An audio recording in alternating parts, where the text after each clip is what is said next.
잠시 장례 아직 안 오신 분들이 계셔서 오늘 다들 일정 때문에 참석이 좀 어려우신 것 같습니다. 그래서 김선민 최고위원도 오늘 지금 방송 일정으로 인해서 참석이 좀 어려워서 그냥 진행하겠습니다. 그러면 최고위원의 공개 발언을 시작하겠습니다. 예, 오늘 김선민 최고위원께서 말씀해 주셔야 되는데 오늘 방송에서 못 나오셨고요. 그래서 제가 오늘 대표로서 좀 길게 얘기를 해야 될 것 같습니다. 첫 번째는 의료 대란 문제고, 두 번째는 곧 있을 11.6 재보궐선거에 대한 저희 당의 입장에 대해서 차례차례로 말씀드리겠습니다. 안녕하십니까. 조국혁신당 대표 조국입니다. 윤석열 대통령이 4대 개혁 국정 브리핑 때 의료 현장을 가보시라, 비상진료 체계가 원활히 가동된다라고 말했습니다. 귀를 의심했습니다. 대한민국 의료 현장은 지금 아수라장입니다. 열사병으로 쓰러진 기초수급자, 응급실 뺑뺑이 돌다 사망, 환자 뺑뺑이 응급실 위기, 눈가리기 대책 탓에 악화, 이틀간 뺑뺑이 3건, 사망 2건을 봤다. 숨 넘어가는 응급실 체험기, 진보 매체가 아닌 친윤신문 조선일보 기사입니다. 윤 대통령이 조선일보도 보지 않고 정부 찬양, 극우 유튜브만 본다는 말을 믿지 않을 수 없습니다. 올해 상반기 119 재이송 건수는 2,600건을 넘었습니다. 40%는 의사가 없었기 때문입니다. 대학병원 전문의들은 사직해서 돌아오지 않고 있고, 응급실 의료진은 반년째 당직 근무 중입니다. 간호사들은 밥 먹을 시간이 없어 김밥 한 줄로 버티고 있습니다. 곧 올 추석에는 상황이 더 심각해질 것입니다. 대한민국 의료체계는 세계가 부러워했습니다. 그런데 반년 만에 아프면 안 되는 나라, 다치면 안 되는 나라가 되어버렸습니다. 우리 국민은 똑똑히 기억하고 있습니다. 지난 총선에서 대파 가격 폭등 때 윤석열 대통령이 뭐라고 했습니까? 마트에 가서 875원이면 합리적이라고 말했지요. 윤석열 대통령이 얼마나 국민 삶을 등한시하는지, 현실에서 동떨어져 사는지 여실히 보여주었습니다. 그 대통령의 그 장관들입니다. 이주호 교육부 장관은 국민의힘 연찬회에서 6개월만 버티면 우리가 이긴다라고 말했습니다. 조규홍 복지부 장관은 그 연찬회에서 과장된 것이 많다라고 말했습니다. 윤석열 정권 사람들에게는 현재가 태평성대입니다. 윤석열 대통령에게 경고합니다. 새로 설치한 관저 사우나룸에서 몸을 풀 시간에 의료 현장을 가보십시오. 능력이 없으면 손을 떼고 국회에 넘기십시오. 대한민국은 아프고 3년은 너무 깁니다. 곧 추석입니다. 그리고 10월 16일 재보궐선거가 치러집니다. 저는 추석 연휴에도 선거가 치러지는 곳을 찾아 민심을 청취하고 선거 상황을 챙겨볼 생각입니다. 지난 2월 13일 조국혁신당 창당 선언에서부터 지금까지 저는 조국혁신당 대표로서 윤석열 정권 심판과 확실한 정권 교체를 위해 지역구에서 1대1 구도를 만들겠다고 약속했고, 그렇게 해서 총선 대승을 견인했습니다. 이번 재보궐선거에서도 저희 당은 윤석열 정권 심판과 확실한 정권 교체를 위한 길을 택하겠습니다. 첫 번째, 부산 금정구청장 보궐선거에서 1대1 구도를 만들어 국민의힘에 맞설 것입니다. 이곳은 역대 8번 선거에서 국민의힘이 7번 이긴 험지입니다.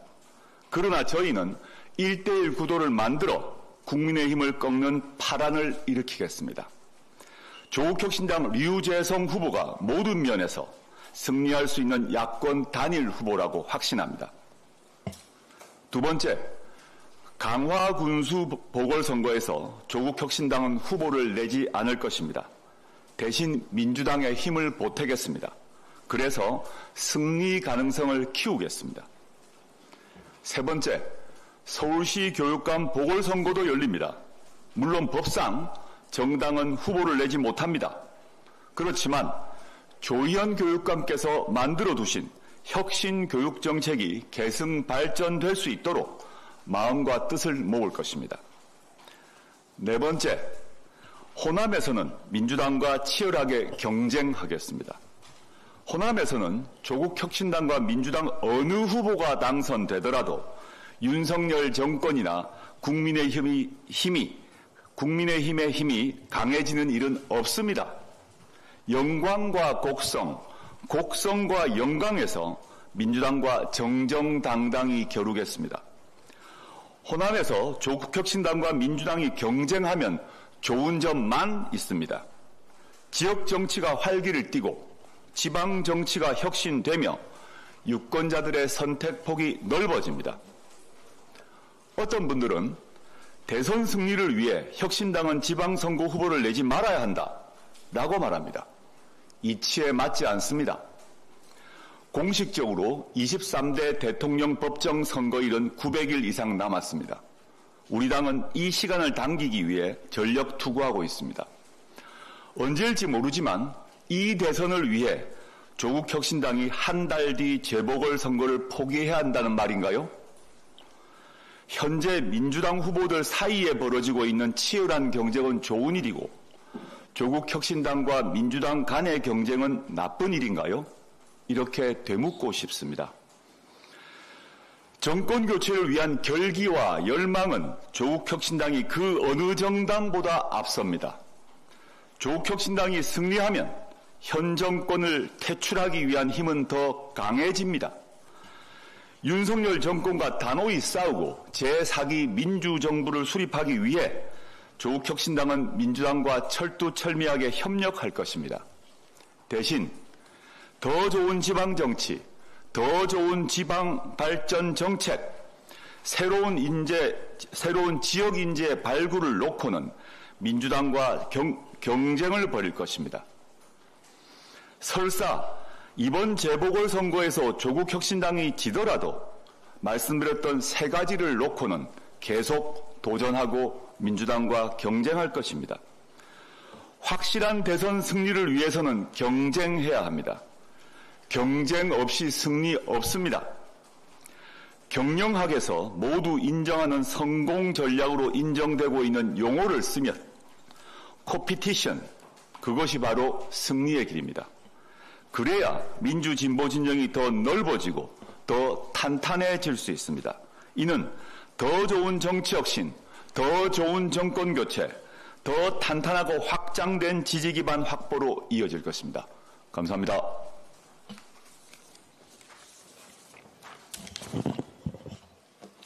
네, 황운하 원내대표입니다. 검찰이 문재인 전 대통령에 따라 압수수색했습니다. 문 전 대통령에게는 뇌물죄 혐의를 씌웠습니다. 이미 검찰은 문재인 정부에서 일한 사람들을 줄줄이 소환하는 중입니다. 이혼한 사위의 칠순 노모에게 사돈을 감싸려다 큰일 난다는 협박까지 합니다. 주변 사람까지 괴롭히는 건 조폭 조직보다 더 악랄합니다. 이쯤 되면 검찰은 수사를 빙자한 국가폭력 조직입니다. 세계 어느 나라에서도 검찰권을 활용해서 조폭 조직보다도 더 끔찍한 피해를 야기하는 검찰 조직은 없을 것입니다. 검찰은 노무현 대통령의 비극에서 조금의 자성도 없었습니다. 노 대통령을 죽음으로 몰아간 것은 검찰의 폭력적인 주변 인물 괴롭히기 수사와 피의사실 공표였습니다. 검찰은 노 대통령이 변호사도 되기 전에 알았던 송기인 신부의 식당 밥 영수증까지 털었습니다. 노 전 대통령 측근들은 계좌 추적 통지서를 연이어 받아야 했습니다. 노 대통령이 자주 가던 삼계탕 집은 세무조사도 받았습니다. 한마디로 정권 전체가 정치보복 사냥을 위해 이성을 잃었던 겁니다. 그 결과가 노 대통령의 죽음이라는 비극이었습니다.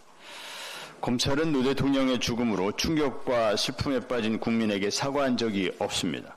아니, 윤석열 검찰 정권에서 정치적 목적을 위해 수사를 빙자하여 무자비하게 사냥하는 포악함은 더 심해졌습니다. 어떤 정권에서도 검찰이 전 대통령과 현 야당 지도자들을 한꺼번에 2년 넘게 표적 수사한 적은 없었기 때문입니다. 문명국가 어디에서도 이런 만행은 없을 것입니다. 윤석열 검찰 독재 정권은 아무리 생각해봐도 정상적인 판단 능력을 갖춘 정권이라고 볼 수가 없습니다. 냉철한 이성을 유지해야 할 대통령의 판단 능력에 이미 많은 국민들은 회의적 시각을 갖게 됐고, 대통령이 그저 빨리 내려오는 것만이 국가의 미래와 국익을 위한 유일한 선택이라는 확신을 갖게 됐습니다. 윤 대통령의 머릿속은 어떻게 하든지 지지율이 20% 이하로 떨어지지만 않는다면 탄핵은 피할 수 있다는 생각으로 꽉 차 있는 듯합니다. 오로지 콘크리트 지지층의 어필하는 일에만 몰두하고 있는 것으로 보입니다. 민주주의와 정치에 대한 기초 상식조차 없는 최악의 정치 검사가 어쩌다 검찰 쿠데타로 집권하여 대한민국의 기본을 가장 빠르게, 가장 폭넓게 무너뜨리고 있습니다. 정치와 민생을 포기한 윤석열 정권에서 한 가닥 희망의 빛이 될 것으로 기대했던 양당 대표회담은 안타깝게도 맹탕으로 끝났습니다. 최혜병 특검과 의료 대란 등 시급한 현안에 대해서는 아무런 성과를 내지 못하고 양당의 기득권을 더욱 강화하는 지구당 부활에만 합의했다는 소식에 국민들의 한숨소리는 더욱 커졌습니다. 보여주기에 그친 이번 회담 결과는 양당 체제의 한계를 극명하게 드러냈습니다. 양당은 더 이상 양당 체제의 기득권 유지에만 골몰하지 말고 성과를 만들어낼 수 있는 국회, 다양성이 존중되는 국회를 만들기 위한 교섭단체 요건 완화 등 정치개혁 과제에 진정성 있는 노력을 경주해야 할 것입니다. 한동훈 대표는 본인이 제안했던 제3자 추천 방식에 의한 최혜병 특검법 하나도 해결 못하는 빈 껍데기 대표임이 확인됐습니다. 그런 한동훈 대표가 회담 모두 발언에서는 이재명 대표의 사법 리스크를 언급했습니다. 한동훈 특검법이 발의된 상황에서 특검의 수사 대상이 될 한동훈 대표가 꺼낼 말은 아니었습니다. 민주당은 조속히 한동훈 특검법을 처리해서 한 대표가 남 얘기하기 전에 본인이 중범죄의 피의자 신분임을 깨닫게 해주길 바랍니다. 한동훈 당대표에게 묻습니다. 빈 껍데기에 불과한 여당 대표는 왜 한다고 나선 겁니까? 윤석열도 했는데 내가 왜 못하냐는 생각에 그저 수단 방법을 가리지 않고 검찰 독재 연장에만 혈안이 되어 있는 겁니까? 국회는 검찰 독재의 비극이 다시는 재발되어서는 안 된다는 굳은 결의로 윤석열, 한동훈류의 정치검사들을 먼저 숙청해야 합니다. 동시에 수사기소 분리의 검찰개혁을 완수해야 합니다. 모든 야당에 말씀드립니다. 수사가 아닌 인간 사냥을 하는 정치검사들을 하나하나 탄핵하고 하루빨리 검찰을 공소청으로 정상화시킵시다. 민주주의를 지키고 정치적 비극을 막는 국회의 사명입니다. 이상입니다.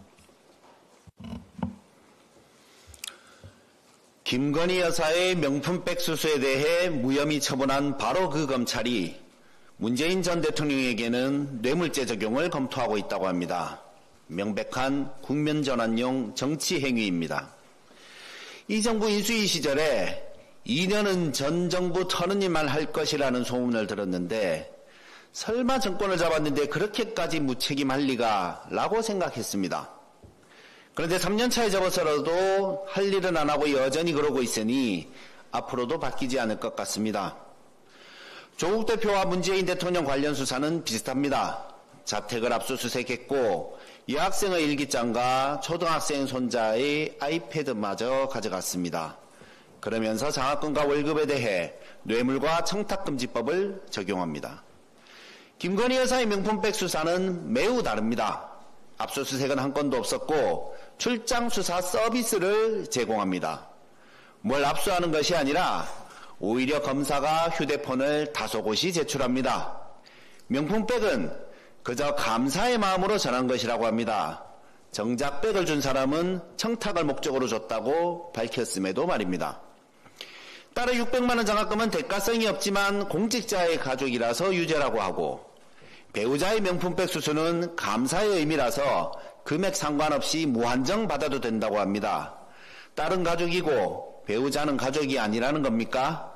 혹시 이혼할 예정이랍니까? 그래도 이혼 전에는 가족 아닌가요? 그런데 왜 또 공직자였던 곽상도 씨 아들의 50억 수수는 무죄인 겁니까? 검사 출신이 피해자인 경우엔 특별히 아들도 가족이 아닌 게 되는 겁니까? 앞으로 전국의 모든 공무원은 자녀가 장학금을 받으면 청탁이 없었어도 청탁금지법의 대상이 됩니다. 조심하십시오. 그런데 배우자가 대신 받는 것은 감사의 의미니 금액 상관없이 무한정 받을 수 있습니다. 마음껏 받으십시오. 단 기소는 검사 마음이라 제가 책임은 못 집니다. 문재인 대통령이 한시적으로 딸에게 생활비를 지원하니 남편이 취업해 생활비를 끊었습니다. 뇌물죄라고 합니다. 전국의 부모님들 큰일 났습니다. 자녀가 취업을 해도 계속 생활비를 줘야 합니다. 안 그러면 나중에 언제 뇌물죄 적용을 받을지 모릅니다.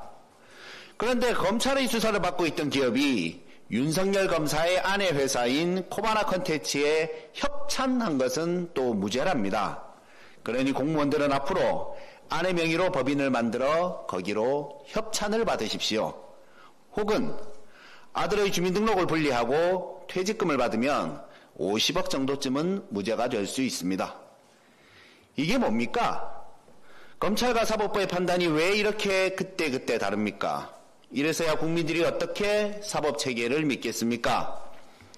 옛날 부산 자이언츠의 야구 경기를 보다 보면 아주라 하는 말을 자주 들었습니다.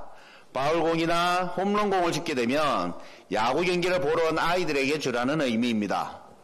어른들이 아이들을 보면 사탕이라도 하나 챙겨주는 게 우리의 미풍양속이었는데 사건하고 상관도 없는 초등학생 아이패드를 왜 압수합니까? 혹시나 별건 수사의 자료가 될 것 같아 그런 것입니까?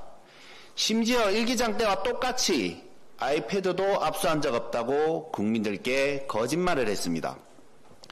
거기 뽀로로와 카봇 동영상밖에 없으니 헛된 기대 말고 아이패드 빨리 돌려주십시오.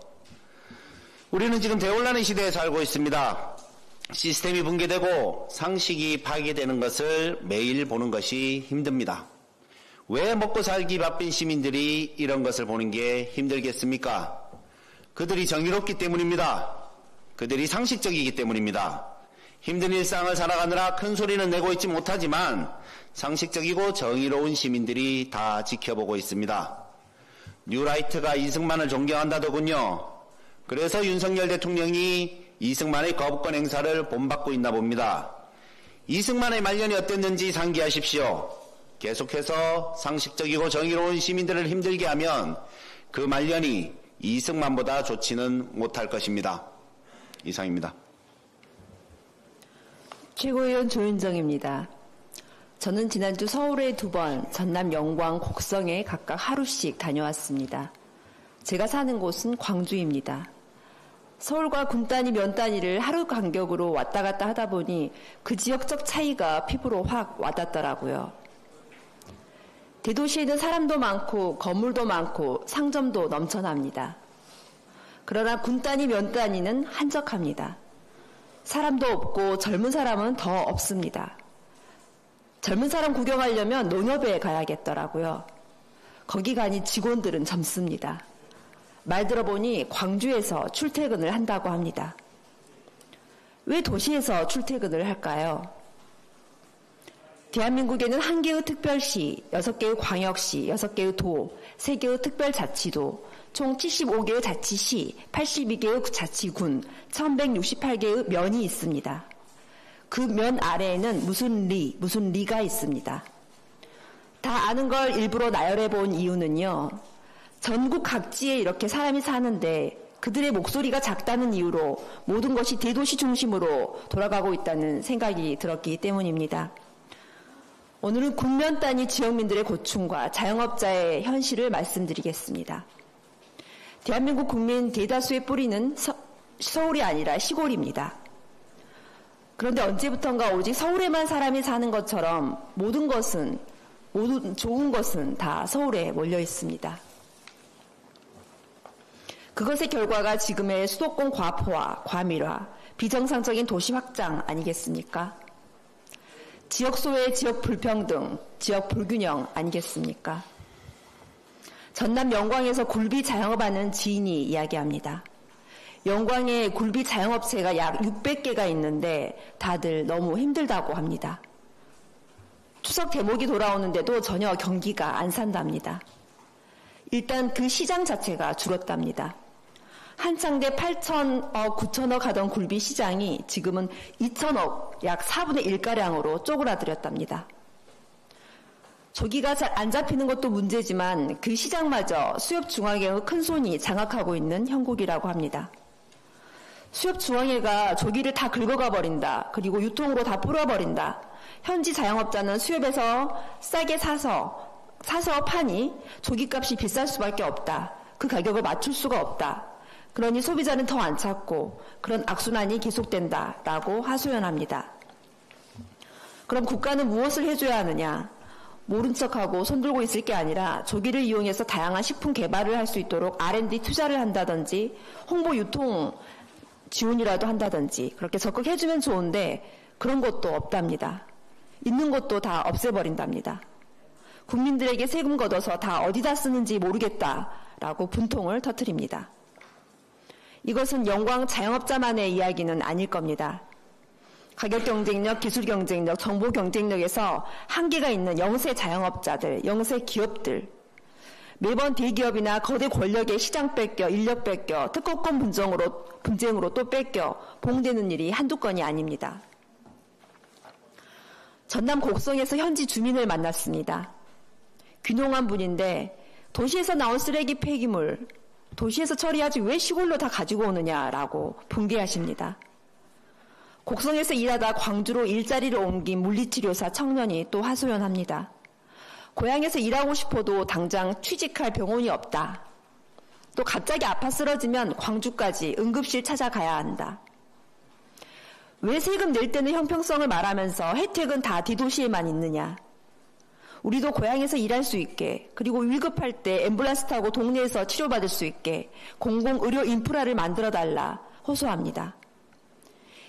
이것이 비단 영광, 곡성 주민들만의 사연은 아닐 겁니다. 윤 대통령은 목욕하기 불편하고 옷 정리 불편하다고 사우나룸, 드레스룸을 만들었다지요. 각 지역민들 지방에 살면서 불편한 게 한두 가지가 아닙니다. 법이 그래서 안 돼. 인구가 얼마 안 돼서 안 돼. 예산이 없어서 안 돼. 안 된다는 말만 마시고 지역민들의 삶 챙겨주십시오. 이상입니다.